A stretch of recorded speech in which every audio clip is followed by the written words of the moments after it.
Hello दोस्तों, नमस्कार। SM किसी चैनल में मैं आप सभी लोगों का दिल से बहुत बहुत स्वागत करता हूं। दोस्तों, आज के दिन में यहाँ पे जो ऑलरेडी सवाल पूछ रहे थे कमेंट सेक्शन में, उससे रिलेटेड एक वीडियो हो चुका है। जैसे कि एचडीएफसी बैंक में क्या इशू हुआ है, तो वो तो मैंने वीडियो बना दिया।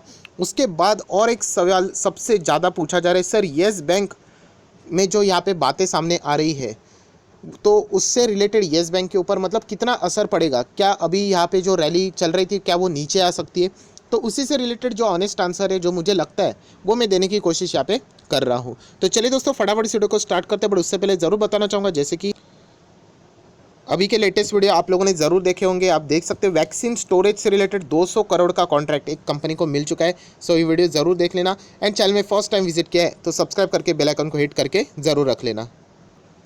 दोस्तों, अभी हम लोग आ चुके हैं बिल्कुल हमारे नॉर्मल स्क्रीन के ऊपर। एंड आप यहाँ पे देख सकते हैं येस बैंक आज के दिन कुछ भी नहीं, जहाँ पे शुरुआत हुई वहाँ से ही हम लोगों को यहाँ पे क्लोजिंग देखने को मिली। जो ओपनिंग हुई थी वो ज़बरदस्त हुई थी। ओपन मतलब 15.65 तक गया था, उसके बाद 15.25 तक आया। एंड देन जो क्लोजिंग थी 15.80, मतलब जहाँ से शुरू वहीं पे क्लोज देखने को मिला है। अगर हम लोग पिछले 5 दिन का चार्ट पैटर्न यहाँ पे देखें, सो जैसे ये ओपन हो जाएगा आप लोगों को ऑटोमेटिकली देखने के लिए मिल जाएगा कि 5 दिन में येस बैंक के परसेंटेज की बात करें तो लगभग 10 साढ़े 10% के आसपास के रिटर्न्स यहाँ पे येस बैंक ने कमा के दे दिए हैं। सो इतने अच्छे मतलब तेज़ी के बाद, क्योंकि येस बैंक आप सभी लोग पता है बहुत सारी नेगेटिविटी न्यूज़ हम लोगों ने देख लिया। ऑब्वियसली 400 से अभी कोई स्टॉक 10-15 पे आ जाता है। सो उसके बाद यहाँ पे तेज़ी आने के बाद अगर कोई भी नेगेटिव न्यूज़ आ जाते तो रिटेल इन्वेस्टर सडनली पूछना शुरू करते, सर क्या अभी ये गिरेगा।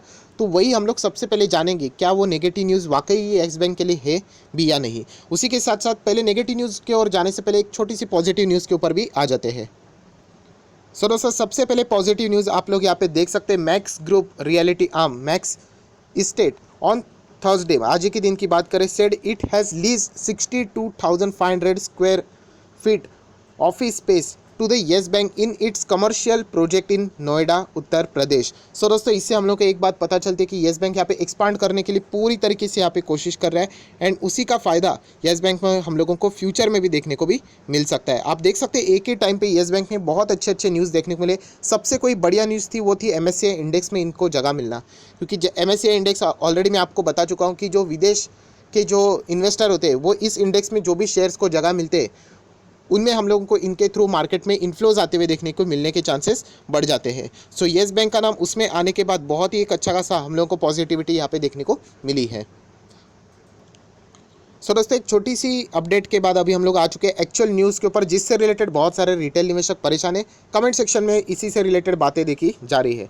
सो दोस्तों, ये आज ही की न्यूज़ है। आप देख सकते हैं एनफोर्समेंट डायरेक्टोरेट,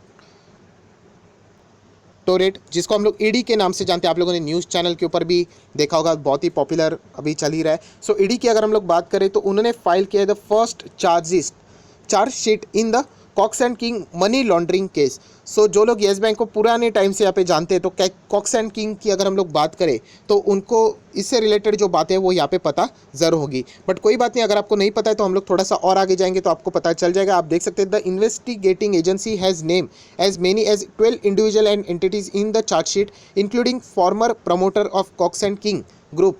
एंड उसी के साथ साथ फॉर्मर जो प्रमोटर है किसके, येस बैंक, जिसका नाम आप सभी लोगों को पता है, राणा कपूर। तो उन्हीं से रिलेटेड ये हम लोगों को चीज़ें देखने को मिल रही है कि चार्जशीट फाइल हो चुकी है। सो ठीक है, यहाँ तक की बातें हम लोग थोड़ा सा और आगे जाते हैं तो आप लोगों के डाउट्स और क्लियर हो जाएंगे।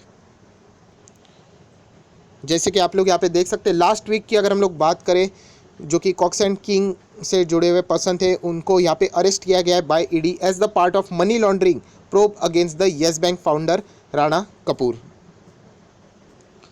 और दोस्तों, ड्यूरिंग द इन्वेस्टिगेशन यहाँ पे पाया गया है कि येस बैंक ने जो आउटस्टैंडिंग हम लोग कह सकते हैं लोन की ही यहाँ पे बात है, 3,640 crore approximately Cox and King को यहाँ पे दिए गए हैं। ये सारी बातें हम लोग को यहाँ पे पता चल चुकी है। और दोस्तों, अगर देखा जाए तो ये लोन की जो बात है 3642 जो लोन दिया है, चलो कोई बात नहीं, येस बैंक ने ही लोन दिया था, ये कोई गलत बात नहीं, उनका काम ही तो है लोन देना। बट आप देख सकते हो कि यहाँ पे देखा जाए कि डिटेक्ट हो गया है कि ये जो लोन दिया था वो इरेगुलरिटीज़ में यहाँ पे दिया गया था, या फिर हम लोग बोल सकते थे गलत वे में यहाँ पे इस लोन को ग्रांट किया गया था, जो कि अभी यहाँ पे ईडी का जो इन्वेस्टिगेशन है उससे रिलेटेड ये बात सामने आ चुके हैं एंड ये लोन अभी तक स्टिल आउटस्टैंडिंग है, अभी तक येस बैंक को वो नहीं मिला है। सो इसी के चलते बहुत सारे लोग परेशान है, रिटेल इन्वेस्टर भी पूछ रहे थे सर अभी येस बैंक में क्या होगा। सो दोस्तों वापस कहना चाहूँगा येस बैंक को इस न्यूज़ से ज़्यादा कोई फ़र्क नहीं पड़ता है। यस दोस्तों, ऐसा मैं क्यों बोल रहा हूँ, यहाँ पे देख लेना कि ये जो चीज़ें हैं ना दोस्तों, ये सारी की सारी जो राणा कपूर थे उनके अंडर के जो मैनेजमेंट थे उनमें हम लोगों को होती हुई देखने को मिली। जो हम लोगों ने शुरुआत में यहाँ पे देख लिया, क्या चार्ट पैटर्न मैं आपको दिखाना चाहूँगा, बहुत इंपॉर्टेंट चीज़ है कि यहाँ पे मैं दिखाना चाहता हूँ 5 साल का चार्ट पैटर्न। ये देख सकते हो आप लोग कि येस बैंक यहाँ पे था 400 पे एंड आज ये चल रहा है 15 पे। सो इतना डिफरेंस क्यों है, 400 से 15? तो इसमें ये ऑलरेडी सारी चीज़ें कवर हो चुकी है, सभी लोगों को पता है कि ये जो चीज़ें हुई थी राणा कपूर ने येस बैंक के अंदर, ये फ्रॉड वाली चीज़ें हो चुकी है। सो इन्वेस्टिगेशन ये चलते रहेंगे एंड इसमें बहुत सारी चीज़ें बाहर आती रहेंगी। सो अभी प्रेजेंट के लिए अगर हम लोग बात करें येस बैंक से रिलेटेड तो उसका उस चीज़ से रिलेटेड कोई ताल्लुक नहीं है। मतलब अगर हम लोग बात करें अभी कोई चीज़ यहाँ पे फाउंड होती है तो इसका येस बैंक के ऊपर कोई निगेटिव इम्पैक्ट होगा, तो मुझे ऐसा बिल्कुल भी नहीं लगता। देखिए हो गया तो बहुत ही छोटा मोटा हो सकता है, वापस 5 रुपये पे आ जाना थोड़ा क्या बहुत ही ज़्यादा इमटेरियल यहाँ पे लगता है, क्योंकि जैसे मैंने कहा कि येस बैंक का मैनेजमेंट अभी चेंज हो चुका है। जो राणा कपूर ने उनके मैनेजमेंट के टाइम के अंदर जो भी फ्रॉड किए थे वो अभी येस बैंक उसकी सज़ा ऑलरेडी भुगत चुका है, जब वो 5 रुपये पे आ चुका था। आप सभी लोगों को याद है कि येस बैंक न्यूज़ भी आप लोगों ने देखा होगा। उसके बाद आरबीआई ने सब कुछ चेंज कर लिया, मैनेजमेंट चेंज कर लिया, एसबीआई आगे आ गया, उसी के साथ साथ अलग 10 से 12 बैंक आ गए, उन्होंने येस बैंक में पैसे डाल के यहाँ पे येस बैंक को बचा लिया। सो ये सारी चीज़ें अभी यहाँ पे हो चुकी है एंड येस बैंक से रिलेटेड कोई भी पुराना जो केस रहेगा वो उसके ऊपर अभी कोई भी यहाँ पे इम्पैक्ट नहीं डाल सकता, क्योंकि जो बैलेंस शीट यहाँ पे आ चुकी है, जो लोन बुक बैलेंस शीट, जो भी रिजल्ट है, पीएनएल आप जो भी कह सकते हो, वो ऑलरेडी सब कुछ यहाँ पे अभी क्लियर हो चुका है कि यहाँ पे कितना पैसा दिया गया था एंड कितना पैसा वापस रिटर्न आया ही नहीं।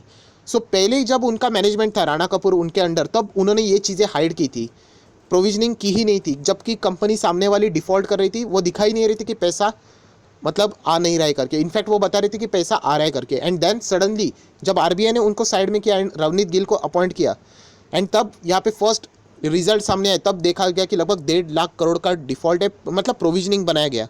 मतलब ये सारी चीज़ें ऑलरेडी हो चुके हैं दोस्तों एंड फ्यूचर में भी ऐसी न्यूज़ आ सकती है कि येस बैंक ने राणा कपूर के अंडर इस कंपनी को लोन दिया था, वो वापस आया ही नहीं।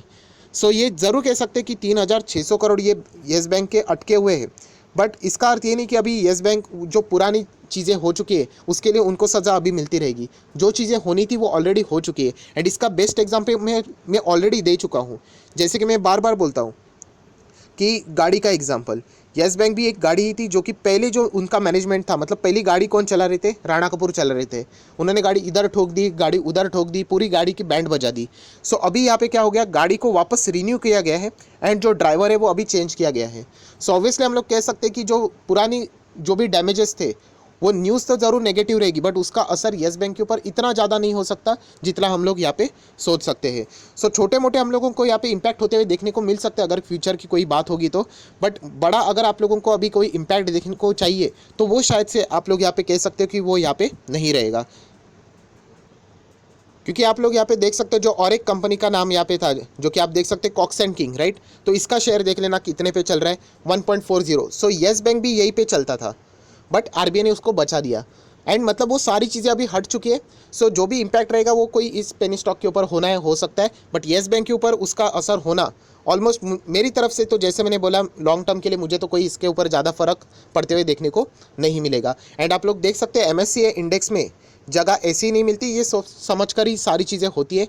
तो ये बात याद रखना, फ्यूचर में भी ऐसे नेगेटिव न्यूज़ ज़रूर आएंगे, बट उसका अभी येस बैंक के साथ कोई भी डायरेक्ट ताल्लुक यहाँ पे नहीं रहने वाला है। हाँ, अगर हम लोग ये कह सकते कि अभी यहाँ पे काम काज चल रहा है येस बैंक एंड अभी राइट नाउ कोई यहाँ पे गड़बड़ी हो गई तो उसका जो खामियाजा रहेगा वो येस बैंक यहाँ पे भुगत सकता है। बट जो पास्ट में यहाँ पे हो चुका है लगभग 1 से 2 साल पहले, वो हम लोग ज़रूर कह सकते हैं उसका अभी जो खामियाजा ऑलरेडी भुगत चुके हैं येस बैंक। सो इससे रिलेटेड आप लोगों ने कोई भी पैनिक क्रिएट नहीं करना चाहिए। सो दोस्तों आप देख सकते हैं येस बैंक के आज के दिन का परफॉर्मेंस तो यहाँ पे भी 51% के आसपास डिलीवरीज उठाती हुई हम लोग को देखने को मिल चुकी है। सो वापस कहना चाहूँगा दोस्तों अभी फिलहाल येस बैंक थोड़ा थोड़ा करके ऊपर जा रहा है, बट ये भी कहना चाहूँगा कि बहुत बड़ा एक्सपोजर मतलब बहुत बड़ा अमाउंट इस कंपनी में अभी भी लगाने की सोचना मत, क्योंकि ऐसे इसमें हम लोग को कभी भी बड़ी भी गिरावट देखने को मिल सकती है, बाद में वो लंबे कंसल्टेशन फेज में भी जा सकती है, ये भी आप लोगों को पता होना चाहिए। सो देखा जाए तो येस बैंक अभी रिकवर ज़रूर कर रहा है। बीच में हम लोगों ने देख लिया कि येस बैंक का जो टर्न अराउंड यहाँ पे जो चल रहा है, मतलब जो पहले 45% का जो अगर हम लोग याद करें, या फिर हम लोग बोल सकते हैं कि जो रिटेल कैटेगरीज है उनको अभी वो 60% टोटल अपने लोन बुक का कैटेगरी उसमें ही तब्दील करने की बात करें। सो ये एक फैसला बहुत ही येस बैंक के लिए फ्यूचर में अच्छा खासा साबित हो सकता है। सो आया आशा करता हूँ दोस्तों जितने भी न्यूज़ थे वो आप लोगों की क्लियर हो चुके होंगे। एंड अगेन कहना चाहूँगा इस न्यूज़ का ज़्यादा येस बैंक के ऊपर कोई असर नहीं होगा, ऐसा पर्टिकुलर मेरा मानना है। सो अगर आपको वीडियो अच्छा लगे तो ज़रूर लाइक कर देना, दोस्तों के साथ शेयर कर देना, तो उनको भी ये सारी बातें पता चल जाएगी। So that's it, thank you very much दोस्तों, we will be meeting our next video, तब तक के लिए बाय बाय।